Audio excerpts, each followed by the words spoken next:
Shalom, puji Tuhan, kembali lagi bersama kami di Wong LA, ada di LA untuk jadi berkat bagi dunia ini. Satu kesempatan kalau kita boleh menginjakkan hidup kita di kitab Ibrani. Kita belajar dari kebenaran firman Tuhan yang ada dalam kitab Ibrani ini. Kita boleh membaca Alkitab setiap hari.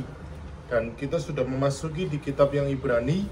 Kitab ini sesuatu yang luar biasa bahwa ada satu tema yang luar biasa, ada satu perjanjian yang lebih baik, di mana penulisnya tidak diketahui siapa, tapi ini mengajarkan kepada kita untuk kita belajar tentang satu perjanjian yang Tuhan kerjakan dalam kehidupan kita, untuk kita bisa dilengkapi, untuk kita bisa diberkati melalui kitab ini, melalui pembacaan kitab ini, untuk kita bisa menjadi berkat dalam kehidupan kita.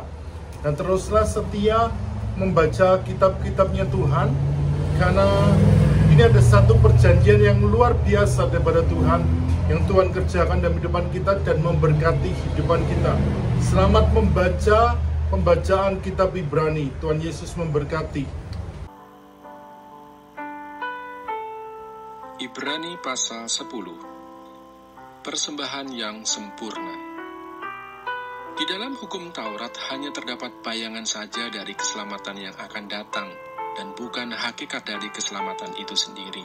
Karena itu dengan korban yang sama, yang setiap tahun terus-menerus dipersembahkan, hukum Taurat tidak mungkin menyempurnakan mereka yang datang mengambil bagian di dalamnya.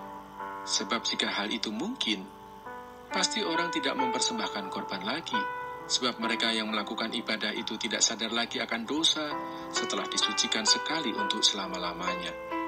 Tetapi justru oleh korban-korban itu setiap tahun orang diperingatkan akan adanya dosa.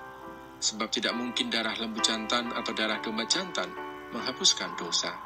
Karena itu ketika ia masuk ke dunia, ia berkata, "Korban dan persembahan tidak engkau kehendaki, tetapi engkau telah menyediakan tubuh bagiku.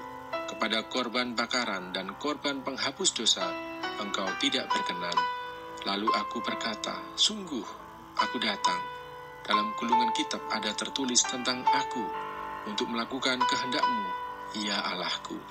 Di atas ia berkata, "Korban dan persembahan, korban bakaran dan korban penghapus dosa, tidak engkau kehendaki dan engkau tidak berkenan kepadanya, meskipun dipersembahkan menurut hukum Taurat." Dan kemudian katanya, "Sungguh aku datang untuk melakukan kehendak-Mu." Yang pertama ia hapuskan supaya menegakkan yang kedua. Dan karena kehendaknya inilah kita telah dikuduskan satu kali untuk selama-lamanya oleh persembahan tubuh Yesus Kristus. Selanjutnya setiap imam melakukan tiap-tiap hari pelayanannya dan berulang-ulang mempersembahkan korban yang sama sekali tidak dapat menghapuskan dosa. Tetapi ia, setelah mempersembahkan hanya satu korban saja karena dosa, ia duduk untuk selama-lamanya di sebelah kanan Allah. Dan sekarang, ia hanya menantikan saatnya di mana musuh-musuhnya akan dijadikan tumpuan kakinya.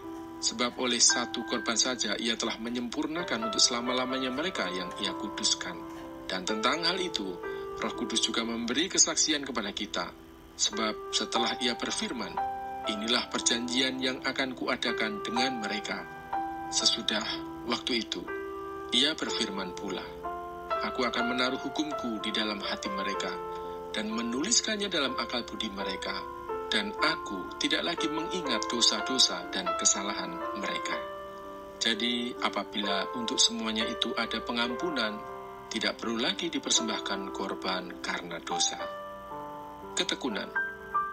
Jadi, saudara-saudara, oleh darah Yesus kita sekarang penuh keberanian dapat masuk ke dalam tempat kudus, karena ia telah membukakan jalan yang baru dan yang hidup bagi kita melalui tabir, yaitu dirinya sendiri, dan kita mempunyai seorang imam besar sebagai kepala rumah Allah.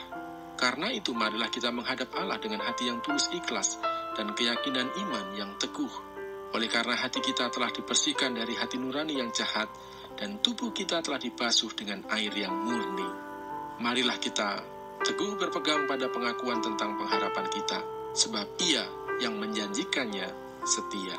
Dan marilah kita saling memperhatikan, supaya kita saling mendorong dalam kasih dan dalam pekerjaan baik. Janganlah kita menjauhkan diri dari pertemuan-pertemuan ibadah kita, seperti dibiasakan oleh beberapa orang. Tetapi marilah kita saling menasihati dan semakin giat melakukannya menjelang hari Tuhan yang mendekat. Sebab jika kita sengaja berbuat dosa sesudah memperoleh pengetahuan tentang kebenaran, maka tidak ada lagi korban untuk menghapus dosa itu. Tetapi yang ada ialah kematian yang mengerikan akan penghakiman dan api yang dahsyat yang akan menghanguskan semua orang durhaka. Jika ada orang yang menolak hukum Musa, ia dihukum mati tanpa belas kasihan atas keterangan 2 atau 3 orang saksi. Betapa lebih beratnya hukuman yang harus dijatuhkan atas dia yang menginjak-injak anak Allah, yang menganggap najis darah perjanjian yang menguduskannya, dan yang menghina roh kasih karunia, sebab kita mengenal dia yang berkata, "Pembalasan adalah hakku, akulah yang akan menuntut pembalasan."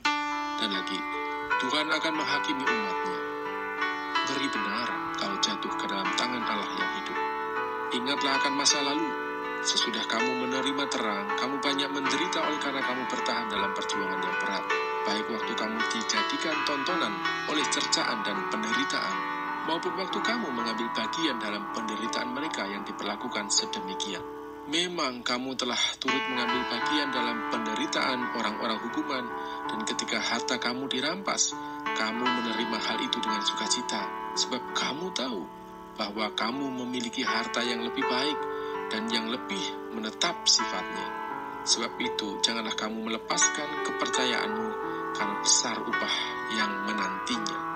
Sebab kamu memerlukan ketekunan, supaya sesudah kamu melakukan kehendak Allah, kamu memperoleh apa yang dijanjikan itu.